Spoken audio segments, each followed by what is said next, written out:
leftover energetics of all of this popping, and those waves come in at 1 to 2 million miles per hour, and then a strong fast one could be like 4 million, and that really is a fast one. But this, what we're talking about, really is like a 93 million mile per hour. That's just over the top, you see. Um, and you've you've got these solar flares and superstorms, and as we said, we're coming into this peak in 2013, and May is the major sort of peak that we can be getting through the things that are to come. This super wave, which we could look at, and we can see if it's all right. I wonder in the Dropbox, I don't know that we've been able to get hold of this, but it would be amazing that it's possible for us to show our viewers the timeline of the super wave theory being computerized as simulation. I wonder if it's been able to be got yet.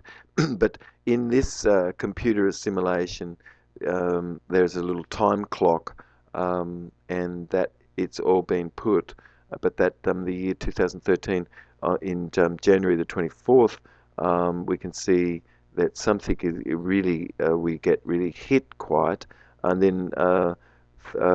2013 in March the 6th, also another direct sort of hit, and these are a major serious sort of things that occur to the sun, and then over time we end up coming into the tail of Nibiru's pastness around the sun. Um, we've shown pictures of the observatory of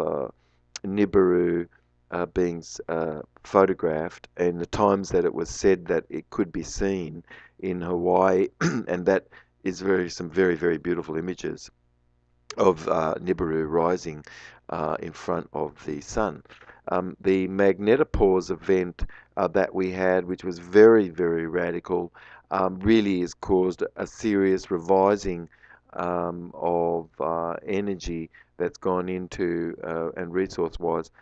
to put satellites into space more, and that the concept of this super wave has been led to be having ever more scientific credibility, and that the pressure from the solar wind, um, and the planet's magnetic field just became equal, and that's what this magnetopause event. It's like all of a sudden, no breath, and after that, then all of a sudden, the sun is taking an enormous breath into itself, radical. And for some time, energy is streaming in the direction toward the sun versus away from it. Um, that magnetopause event happened on the 13th of March in 2012, which we have looked at many times over to feel out all of the energetics that's coming toward us, what the meaning of this is. But that 25,000 years ago, we had a supernova, and that we've talked about that in past programs and things some years ago. I mean the that supernova event certainly had its burst, and just when it began, it was microscopic, like CERN, and these createdness, and very small, microscopic, and over the last 25,000 years grown ever more. There's pictures of these that are similar, um,